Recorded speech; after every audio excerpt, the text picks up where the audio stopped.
Hello friends, welcome back to my channel. தினமும் morning எழுந்தோட எனக்கு லஞ்சுக்கு என்னடா ப்ரிப்பேர் பண்ணலாம்னு யோசிக்கிறவங்களா நீங்கள் என்னோட சேனலை மறக்காமல் சப்ஸ்கிரைப் பண்ணிக்கோங்க.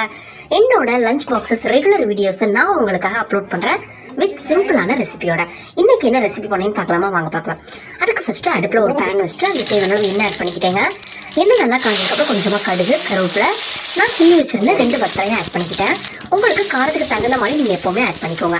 அப்புறம் நான் குட்டி குட்டியாக நறுக்கி வச்சுருந்தேன் வெங்காயத்தையும் ஆட் பண்ணிக்கிட்டேங்க. வெங்காயம் வதங்குறதுக்கு எப்பவுமே உப்பு ஆட் பண்ணிக்கிட்டீங்க அப்படின்னா சீக்கிரமாக வதங்கிடும். அதனால லைட்டாக உப்பு ஆட் பண்ணிக்கோங்க. வெங்காயம் நல்லா வதங்குற அளவு கிண்டி விட்டுக்கிட்டே இருங்க. பார்த்தீங்களா, பொன்னிறமாக வதங்கிருச்சு. இப்போ நான் நறுக்கி வச்சிருக்கேன் முட்டைக்கோசையை ஆட் பண்ணிக்கிட்டேங்க. முட்டைக்கோஸ் வந்து என்ன பண்ணுங்க அப்படின்னா தண்ணி எதுவும் ஆட் பண்ணாதீங்க. அந்த ஆயிலே வதங்குற மாதிரி என்ன பண்ணுங்க அப்படின்னா கிண்டி விடுங்க. நான் வந்து தண்ணி எதுவுமே ஆட் பண்ணலங்க. அந்த ஆயிலே தான் லைட்டாக குக் ஆகிற மாதிரி இது பண்ணிக்கிட்டேன். ஐ மீன் நச்சுன்னு இல்லாமல் நம்ம சாப்பிட்ற அளவுக்கு ஒரு பாயில்டு ஆனால் போதும். பார்த்தீங்களா, இந்த அளவு நமக்கு வெந்து வந்துருச்சு. இதுக்கப்புறம் நான் என்ன பண்ணிக்கிட்டேன் அப்படின்னா ஒரு 4 முட்டையை ஆட் பண்ணிக்கிட்டேங்க.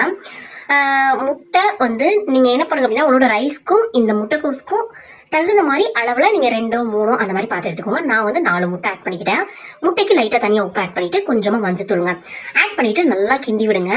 நமக்கு வந்து அந்த முட்டை வந்து இந்த மாதிரி குலைவுத்தன்மை இல்லாமல் அந்த முட்டையும் முட்டைக்கோசும் நல்லா பிரிஞ்சு வரணும். ஏன்னா பிரிஞ்சு வந்தால் தான் நம்ம அந்த சாதத்தை எடுத்து ஆட் பண்ணும்போது நமக்கு வந்து கரெக்டான கன்சிஸ்டன்சியில் இருக்கும். நல்லா கிண்டி விட்டுக்கிட்டே இருங்க. பார்த்தீங்களா, நமக்கு இப்போ வந்து முட்டையும் முட்டைக்கோசும் நல்லா தனித்தனியாக பிரிஞ்சு வந்துருச்சு.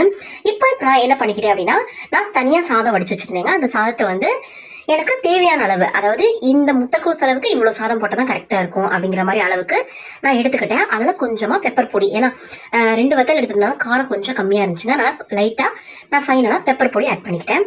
ரொம்பவுமே டேஸ்டியான முட்டை வித் முட்டைக்கோஸ் சாதம் ரெடிங்க.